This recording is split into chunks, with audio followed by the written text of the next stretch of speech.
Hello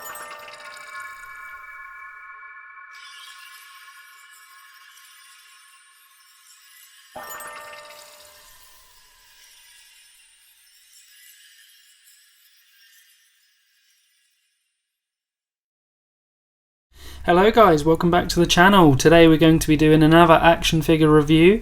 We've got the Rebel Trooper from Hoth, and this is the Kenner carded version, obviously re-released recently. Yeah, we're going to jump into it. What I've got here is the figure as it comes in the box, and then because I got a duplicate, I got two troopers. I've got one that I've taken apart to show you all the individual pieces that come with this figure and that are interchangeable on this figure, because it is pretty awesome. So we're going to jump into it. Do subscribe if you're new to the channel and you won't miss any content, and leave a like on this video if you enjoy it. So without further ado, let's jump into it. Okay guys, so let's jump into it. What are you going to get in the package? Now obviously, as we can see here, you're going to get your Rebel Trooper, and as he comes in the box, he looks fantastic. However, there is interchangeable parts that are actually concealed in the backpack that comes on the figure. Rather smart, if I do say so. I like the idea that they've actually incorporated the packaging of the accessories into the backpack, because it means that they pack away. It's nice and simple, but also they don't actually leave a note about it. So if you didn't know, you would never find those attachments. So that's something that's interesting, and also like you've got to kind of play around to kind of figure out how you get these attachments and accessories on and off of the figure. But we're going to kind of talk through that, and I'm going to walk you through what you need to know. So what you're going to get in the pack though. So obviously this is the trooper who has had his head removed, so don't be alarmed. You are going to get the trooper with the head connected in the package, but you're going to get the body, you're going to get the head peg, which is basically, like you can see here, you can attach the face to the front and the snow cap on the top, and then the ball joint just clicks into the neck, as you can see here. If I give that a good click, and now obviously you can see that's in. Kind of looks funky, like it's like a game character, like a robot. But yeah, so you're going to get that. You're going to get two head sculpts. So you're going to get the clean shaven one, a very nice head sculpt. Obviously not a particular character that we know much to compare it to, but then it's really good that you get this second portrait with the beard, and they are slightly different. Just in general, in terms of features, they are slightly different, which is nice. They're not just the same guy with facial hair, so you can kind of, as he goes flying, as you can kind of see, so you can actually army build of this, and you'll see what I mean. I'm going to put the bearded face on to put alongside our clean shaven one. As you can see, it just clicks on the front there, and it just comes off just one peg, just the same. Then you're going to get the cap portion, which tops off the head, stops it, stops the face coming off. Now obviously you can just put that straight on, but what I'm going to talk about quickly is the fact that you get the visor. As you can see here, nice green visor with an elastic strap, which is really cool. So what you can do is you can either have that down obviously over his face, or you can attach that to his kind of cap like this, and just have it on his head like that. There's also there's so many looks you can do with the Rebel Trooper, and it's so fantastic. It's such an underrated figure because it's not a predominant character, but it comes with so many different interchangeable accessories that makes the figure, basically, if you could buy 6 of these and interchange the accessories, wearing a mask, not wearing a mask, goggles, different face, that sort of thing, and you would have 6 different looking heads, which is really good. So what we're going to do is I'm going to show you next, just before we put it together. It's got the balaclava kind of look, kind of neck scarf, and now obviously you would think, oh, maybe it comes on, you know, at his nose, but how would you get it over the head? Well, actually it's deceptive. It goes on this way around, although obviously we wouldn't put it on like that in real life. You just pop the head off, it goes like this. So if I can get this into focus for you, it goes on like this. So as you can see there, that becomes his face mask if you're going to put that on. So what we'll do is, for the sake of this video, we'll put the neck scarf on there. That's popped in, and then we'll get the into focus. As I mentioned, the head pops onto there, and he is ready to go. And now if we get the visor that we talked about and pop him on there as well, just elastic, that goes just on the head as well. Now obviously one of the things you're going to want to consider is, like, you know, you can interchange these parts, and they are rugged enough to cope with that, but just do be careful. You know, the little elastic band on the goggles could snap,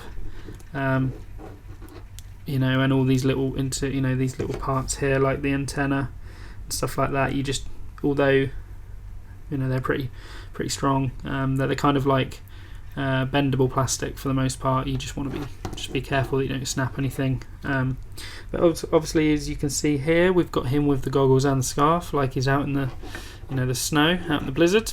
And obviously it's just, you know, it's so cool that you can kind of have these two troopers like this, and they're exactly the same trooper. You know, you buy them off the peg, or you order them in. They're exactly the same, but you can customize them to be just two completely different characters.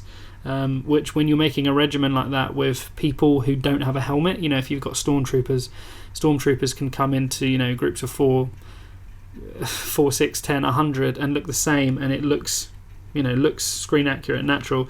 If you have even 2 of these guys and they look exactly the same, you kind of, you know, you're going to ruin that look. So it's so good that they've done that, and it allows you to do that. So what we've got here obviously is the backpack, which just pegs in to the hole on the back, as you can see, and then these rubber straps just kind of click into the sides of the backpack as well, just to make it more secure and make it look a bit more natural. So obviously we can take it and pop it on like that. And then, as I mentioned, you've got the backpack, as we can see here, lovely detail, really nice texture and paint applications on it. But what we've got is this little cubby here that the head is actually in, so you can put your little face sculpt away, and on it goes that way, and you just click it on and it's hidden away. So that's really good, because it allows you to put that face somewhere you're not going to lose it, somewhere close by. And as I mentioned, these just kind of click onto the backpack and go in these little holes. And again, like I said, this figure is so awesome looking. You know, as simple as it is, and as little screen time they got in Empire Strikes Back, the Hoth, you know, Rebel troopers are so cool looking. I just love their design. I love the application, you know, the actual design of the figure, you know, from screen to in-hand action figure. It just looks fantastic. You know, the paint applications, the actual design, just the look, they're so cool. And the interchangeable pieces just elevate this to another level. They're so underrated. And the thing is obviously, you know, they are going to be hindered by the fact that people are going to go, well, they're just Hoth troopers, so they have no place anywhere else. But you can use them other places, you can weather them. You know, it's not to say that they haven't fought battles on other planets in this attire, and you could always you know, paint them if you want to. I know that people custom their figures, and, or, you know, all power to you. Last thing you're going to get as a secondary weapon is the kind of cross between a kind of sub-machine gun blaster and a kind of pistol blaster, and that has a little holster on the leg which goes in nicely. And he does, as I mentioned, come with the just make sure he doesn't fall over here. He does come with the the other blaster rifle, as you can see in focus here. This one, unfortunately, is a little bit disappointing. The other rifle, it being black, the detail's not really there either, but on a black blaster that's pretty standard and kind of screen accurate, you can't really complain. But this one, it's a different, it's that gunmetal grey. There's a lot of detail in the actual mould, but they haven't weathered it or added any other colour, unfortunately, so that's a little bit disappointing. But again, it's not something that is a deal breaker for me, and you can go in and do something to that, touch it up with some some acrylic paint and weather it if you like, or you can even completely change the colour coding of it. But I just think it looks fantastic. Now obviously, in terms of the the design, like I said, such an iconic character because of Empire Strikes Back and Hoth and that whole battle, but he looks awesome.